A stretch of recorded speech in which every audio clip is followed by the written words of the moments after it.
नमस्कार बच्चों, एडुविला point channel में आप सबका स्वागत है। आज हम करने जा रहे हैं क्लास 8 के साइंस की वर्कशीट नंबर 12 और आज की वर्कशीट में फिर हम लोग सूक्ष्मजीव के बारे में बात करेंगे। तो ये सूक्ष्मजीव हमारे लिए बहुत हद तक लाभदायक और बहुत हद तक हानिकारक भी होते हैं, लेकिन फिर भी इनके कुछ ऐसे काम हैं जो कि इनके बिना नहीं हो सकते हैं और कुछ ऐसे भी काम हैं जो कि हमारे बहुत से काम को यह बिगाड़ कर रख देते हैं। लेकिन तब भी हम अपने लिए सूक्ष्मजीवों से बचाव का रास्ता अपनाते रहते हैं और हम हमेशा वो युक्ति निकालते रहते हैं जिससे कि सूक्ष्मजीव हमें कम से कम हानि पहुंचा सकें।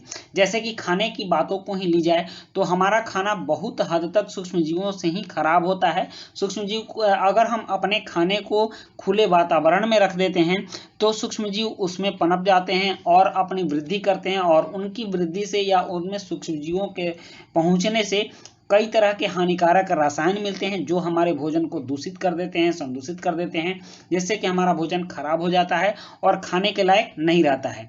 तो इन सूक्ष्मजीवों से बचाने के लिए हमारे पास बहुत से ऐसे उपाय होते हैं कि हम सूक्ष्मजीवों से बचाकर अपने भोजन को काफ़ी लंबे समय तक रख सकते हैं और लंबे समय तक भंडारण करके बाद में भी उनको खा सकते हैं। इसके लिए हम लोग जैम बनाते हैं, पिकल्स अचार बनाते हैं, मछलियों को सुखा कर रखते हैं या फिर दूध को उबाल कर रखते हैं। कई तरह की प्रक्रियाएं होती हैं। तो आज हम देखेंगे कि सूक्ष्मजीव हमारे भोजन को कैसे खराब करते हैं और इनसे अपने भोजन को बचाने के क्या क्या उपाय हो सकते हैं।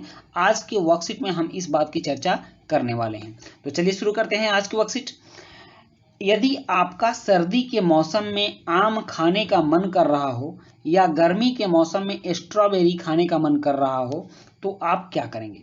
आम तो गर्मी के मौसम में मिलता है और स्ट्रॉबेरी सर्दी के मौसम में मिलता है, लेकिन मन अभी है कि अभी अगर आम मिल जाए तो कितना मज़ा आ जाए। दिसंबर के दिन में अगर पके हुए आम मिले तो कितना मज़ा आएगा और गर्मी के दिन में अभी स्ट्रॉबेरी मिले तब कितना अच्छा लगेगा। तो जैसा कि हम जानते हैं कि सूक्ष्मजीव वातावरण में लगभग हर जगह मौजूद होते हैं। यदि इनको उचित परिस्थिति जैसे ताप और नमी मिल जाए तो वह बहुत तेजी से वृद्धि करते हैं। सूक्ष्मजीवों के लिए अगर आप 32 डिग्री सेल्सियस से लगभग 40-45 डिग्री सेल्सियस तक का टेम्परेचर रहे तो यह इनके वृद्धि के लिए बहुत उचित वातावरण है और कुछ हल्की सी नमी रहे, आर्द्रता रहे वातावरण में तो यह सूक्ष्मजीव बहुत तेजी से वृद्धि करते हैं और बहुत तेजी से फैलते हैं। भोजन का संदूषण, संदूषण का मतलब होता है दूषित होना, खराब होना।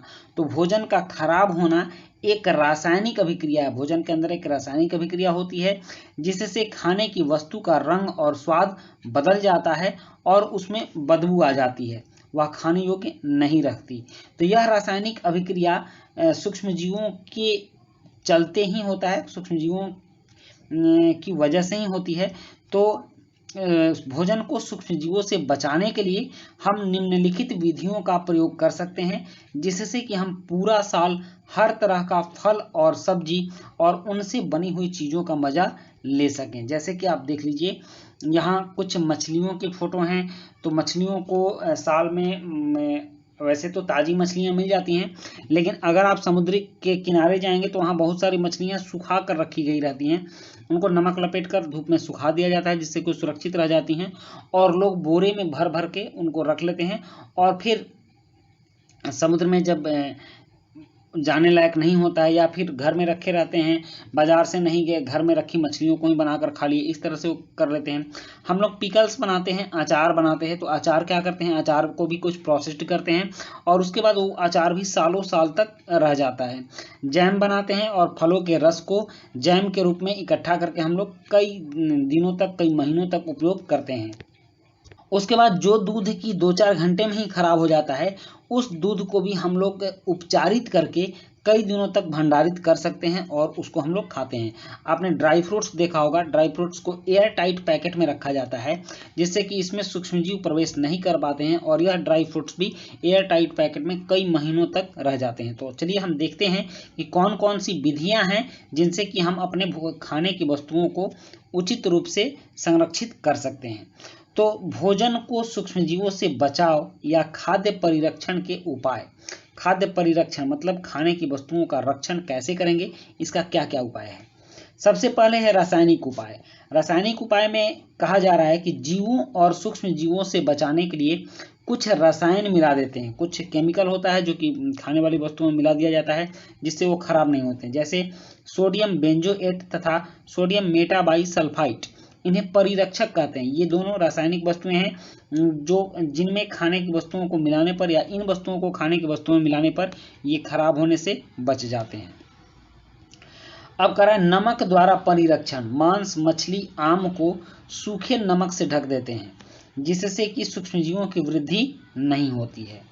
उसके बाद है चीनी द्वारा परिरक्षण।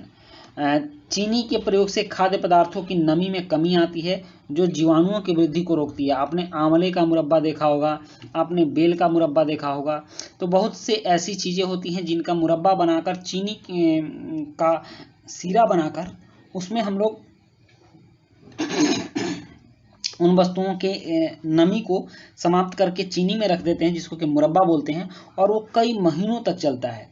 तेल एवं सिरके के द्वारा अचार, सब्जी, फल, मांस और मछलियों का परिरक्षण तेल और सिरके के द्वारा किया जाता है, क्योंकि तेल में जब सारी वस्तुओं की नमी, खाने वाली वस्तुओं की नमी को हटाकर उसको तेल में रखा जाता है तब वो वस्तुएं नहीं खराब होती हैं। तो ये हैं हमारे परिरक्षण के कुछ तरीके। और सबसे महत्वपूर्ण तरीका है दूध परिरक्षित करना और दूध को गर्म एवं ठंडा करना। दूध को उबालते हैं जिससे अनेक सूक्ष्मजीव नष्ट हो जाते हैं। उसको पहले हम लोग उबालते हैं 70 डिग्री सेल्सियस पर और इस प्रकार भोजन को फ्रिज में रखते हैं क्योंकि कम ताप सूक्ष्मजीवों की वृद्धि को रोकता है। हम ऐसा भी देखते हैं कि हमारे घर में कोई खाने की सामान वस्तु बन जाती है और खाने से ज़्यादा होता है तब हम उसको फ्रिज में रख देते हैं और अगले दिन यूज कर लेते हैं या शाम को यूज कर लेते हैं, और जब तक हम फ्रिज में रखते हैं तब तक वो वस्तु खराब नहीं होती है क्योंकि फ्रिज में तापमान कम रहता है और सूक्ष्मजीव उतने कम तापमान पर अपनी वृद्धि नहीं कर पाते, जिससे कि भोजन के अंदर रासायनिक अभिक्रिया नहीं होती है और भोजन संदूषित होने से बच जाता है। अब एक और प्रक्रिया है पाश्चुरीकरण। ये दूध को ठंडा और गर्म करना जो है यह पाश्चुरीकरण कहलाता है। दूध को 70 डिग्री सेंटीग्रेड पर 15 से 30 सेकंड के लिए गर्म करते हैं और फिर एकाएक ठंडा कर देते हैं और उसको थैलियों में भर लेते हैं। ऐसा करने से सूक्ष्मजीव की वृद्धि रुक जाती है। इस प्रक्रिया को पाश्चुरीकृत कहते हैं और इस प्रक्रिया की खोज सबसे पहले लुई पास्चर नामक वैज्ञानिक ने की। पाश्चुरीकृत दूध को हम बिना उबाले भी इस्तेमाल कर सकते हैं और यह खराब नहीं होता है। भंडारण एवं पैकिंग। मेवे तथा सब्जियों को वायुरोधी सील किए गए पैकेट में रखा जाता है। वायुरोधी जिसको हम लोग एयर टाइट पैकेट कहते हैं। इसमें न हवा अंदर जा सकती है और ना ही अंदर की हवा बाहर आ सकती है। तो इस तरह के पैकेट में इसको रखते हैं जिससे कि सूक्ष्मजीवों से सुरक्षा होती है। तो बच्चों आज हमने जाना कि अपने भोजन को कैसे हम सुरक्षित रख सकते हैं और उसको खराब होने से बचा सकते हैं। अब है कुछ प्रश्न, जैसे कि पहला प्रश्न है किन्हीं दो रासायनिक परिरक्षक के नाम बताओ। खाद्य परिरक्षण के कोई 4 तरीके लिखिए। अचार में अधिक तेल और नमक क्यों डाला जाता है। आम से बनने वाली किन्हीं 4 चीजों के नाम बताओ जिनका हम परिरक्षण कर सकते हैं। तो चलिए अब इन प्रश्नों के उत्तर लिखते हैं। प्रश्न 1 है किन्हीं 2 रासायनिक परिरक्षक के नाम बताओ। तो हमने अभी वर्कशीट में पढ़ा भी है, सोडियम बेंजोएट और सोडियम मेटाबाइसल्फाइट। उसके बाद है प्रश्न 2, खाद्य परिरक्षण के कोई 4 तरीके लिखिए। तो नमक द्वारा परिरक्षण, चीनी द्वारा परिरक्षण, तेल एवं सिरके द्वारा परिरक्षण तथा गर्म एवं ठंडा करना। उसके बाद है प्रश्न 3, अचार में अधिक तेल और नमक क्यों डाला जाता है। तो इसका उत्तर है ताकि उसमें सूक्ष्मजीवों की वृद्धि रुक जाए। और प्रश्न 4 है आम से बनने वाली किन्हीं 4 चीजों के नाम बताओ जिनका हम परिरक्षण कर सकते हैं। तो अचार, आमचूर, मुरब्बा और आमोट, ये 4 चीजें हैं जो आम से बनती है और इनका हम परिरक्षण कर सकते हैं। तो बच्चों ये थी हमारी आज की बहुत ही आसान सी वर्कशीट और ये वर्कशीट कंप्लीट होती है। वीडियो अच्छी लगी हो तो लाइक, सब्सक्राइब, कमेंट जरूर कीजिएगा। मिलते हैं नेक्स्ट वीडियो में। Thank you.